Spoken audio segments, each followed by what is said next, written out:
welcome to this edition of IAMPETH's Inside the Penman Studio. My guest for today is IAMPETH Master Penman Vivian Mungall. Vivian and her husband Rich own Ziller of KC. As many of you know, they supply very fine products to the calligraphic community and the pointed pen community. Vivian, thank you for joining us today.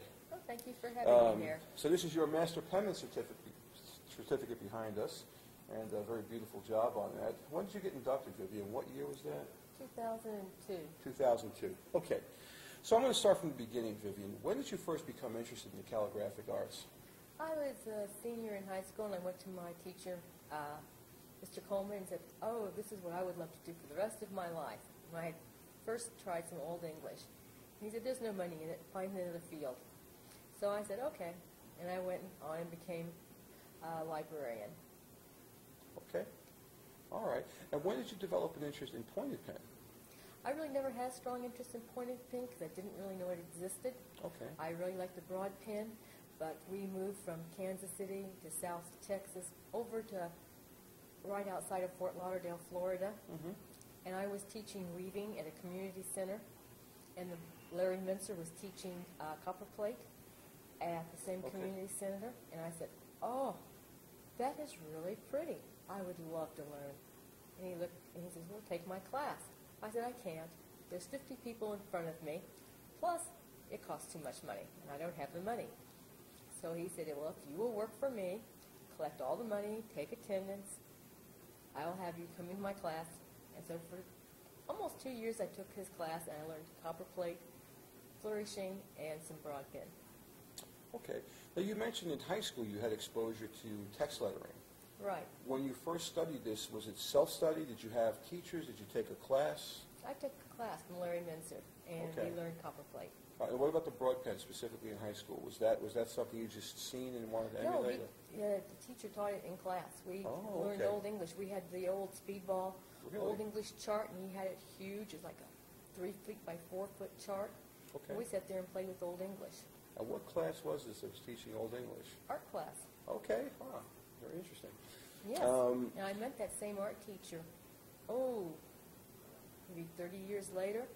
After I started working for Steve Ziller. I went up to him and I said, do you remember me? Of course he didn't. And I said, I'm the one who came up to you and asked if I could make a living in lettering, and you said no.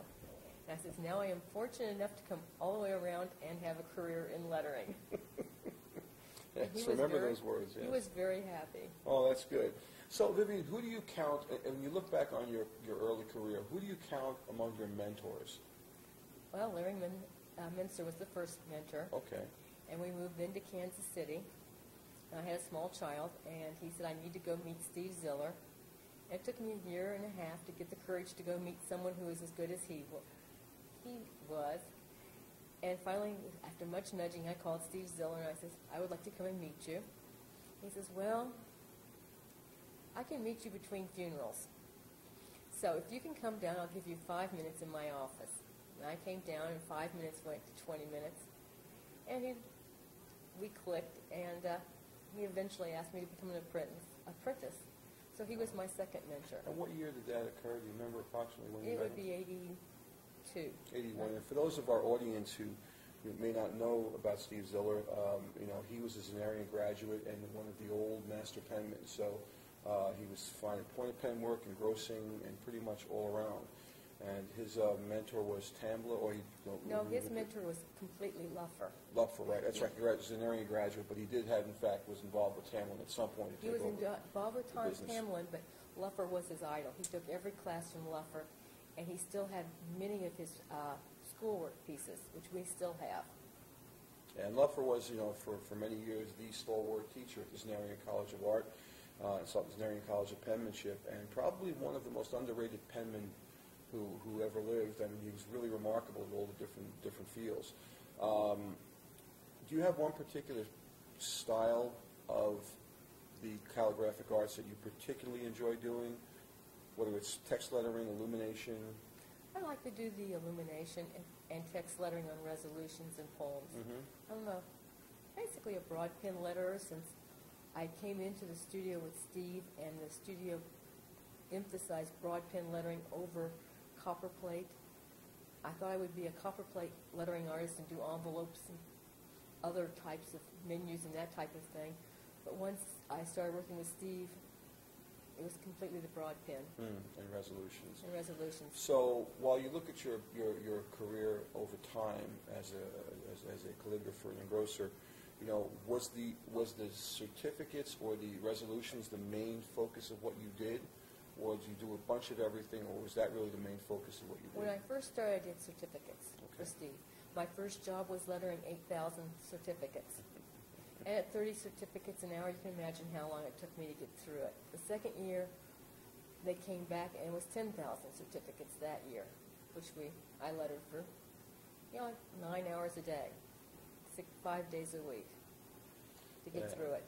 I think you'd agree. I mean, we have a lot of people with great interest in the golden age of ornamental penmanship and the Zenarian type of pen arts that were done. But I think some of us over-romanticize that and forget that those folks work pretty hard for a living. And they did.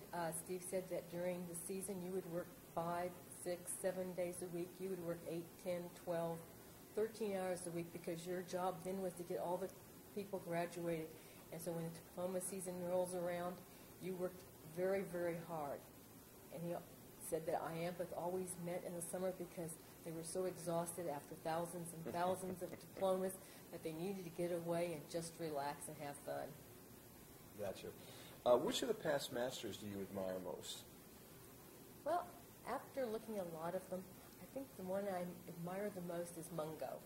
Yes, me too. And that was only a recent addition to my field of knowledge because we acquired something, I think it was from the LL Fields collection, where we acquired some of Mungall's pieces, even a gentleman named Carr. We don't know a lot about Mungall, and as somebody told me there was some information about him studying at the Vatican, so I'm going to try and dig that up and find out more about him, but it's unfortunate some of these folks we don't have much information on. Well, I don't think you do because, as Steve would tell me, engrossers were very secretive people in many ways, that once they had their secrets, they never divulged how they did it or who their customers were. And so each time they passed away, their art and their customers just kind of disappeared. Interesting. Very interesting. At this point, folks, we're going to take a short break, and we'll come back for part 2 of our interview with IAMPETH Master Penman, Vivian Mungall. Thank you.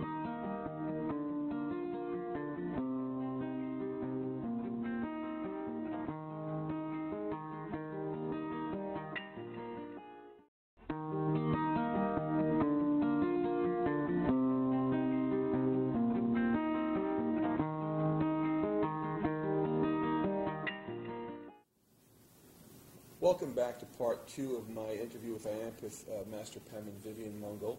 Vivian, let's talk about now our organization, IAMPETH. When did you first learn about IAMPETH? I first learned about it when I learned calligraphy with Larry Mincer. He told me I should join, so I went out and I joined it. But they only made one mistake. At that time, the newsletter was extra, and nobody told me about the newsletter. So I sent my money in, and after 1 year, nobody contacted me. No one said hello to me. No one said welcome, and so I said, well, I can save my money, and I didn't join the second year. Right. Then the next time I ran across IAMPETH is when I started working for Steve, and he is one of the founding members, I believe, and he had all of the newsletters back for many, many years, and so the membership was under Steve's name for many years, and we both read the newsletters and filed them away with all the rest of the newsletters of the organization. My daughter did synchronized swimming, so all the meetings were in the summer, right during her time of swimming. And one day she grew up and no was longer swimming, and we came to our first convention in Columbus, Ohio, with Jim Miller as president. Okay. And we really enjoyed coming, so then whenever we had free time in the summer, we just started coming. Just to clarify for our audience, when you first had your first exposure to IAMPETH, and this would have been in what year? Approximately. It would have been in 74, 75, no, Right. 75. Right. So we both know IAMPETH has changed significantly from that point to now. So what's the odds of somebody new coming into our organization now and nobody speaking to them? That would be very slim. Yeah, it's a pretty friendly group. It's really changed completely. I mean, it's changed completely even when I first came to IAMPETH in the 80s through Steve. And I think it's not more warmer and not more friendlier. I think it's just thanks to the internet and thanks to different structuring that we have now. Before, it was two different structures, and sometimes the left hand missed the right hand, and you fell through the cracks like I did. Right. And now you can't do that as easily. I mean, someone can always fall through the cracks anywhere, but it's very rare now. What do you see as IAMPETH's mission as an organization? I think IAMPETH is very important because we're one of the few organizations around that teach the calligraphic arts in the old style, in the way they used to teach it, back in Luffer's day in the 30s.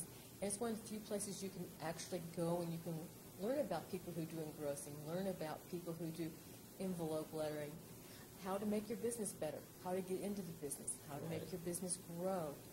Because that's important. It's nice to be able to do a beautiful envelope, but if you don't know how to get your name out there, that's very difficult. Exactly. And this is kind of an organization for people who enjoy it as a hobby, who enjoy it as a business, and there's the professional people, I think, who can come in and give another angle to what the teachers don't see in the lettering field. Exactly. Well, I remember when I first videotaped you a few years back. I think you were doing the retouch Gothic. Old English. Old English, okay. And so I remember, I read about that in the Zenarian manual, however, I'd never seen it done. And so, and the nice thing was because you were taught to do it by Steve Ziller. In essence, what I was looking at, watching you, even though you never went to the Zenarian, was the Zenarian approach to doing that. And I think that's one of the great benefits of our organization because, I came in contact with, let's say, Bill Lilly. Bill was taught by Lupfer. Through you, I had the chance to speak on the phone with Steve Ziller. And, so this organization exposes you to techniques and also the history of what's gone on in the past. That's very important because once you lose your history, you've lost a piece of yourself. And that video clip with Vivian is available on the IAMPETH website. Vivian, as one of IAMPETH's master penmen, what do you see as the role of the master's program in both IAMPETH as well as the greater calligraphic community? Well, I think it's nice. It honors people who have gone to the effort to become skillful in many different areas, and also that by having these people, it gives your organization somewhere to grow on for teachers and representatives in the community to expand the knowledge of handwriting and the lettering arts. Okay, very good. Now, you said your main interest is in broad pen and illumination, but four-pointed pen, do you have a favorite nib that you use? Oh, yes. I have a very favorite nib. You can't find them hardly anywhere, and I'm very fortunate to have quite a few of them. It's the Tamlin number 7. Right. And let's take it actually to broad pen. What's your preference for broad pen work for nibs? Well, once again, I have a very old pen nib I like. I search the web for them, and every time I find them, I buy them up at Sonaken. Yeah, I'm not really quite sure how they're Sonaken, I think, but I'm not sure. It's a German pen company that had factories in Berlin and Bonn and someplace else, and they were all bombed during the war. Amazing quality pen points. Yes. They are more flexible, and they've got a much smoother lettering ability than a Mitchell.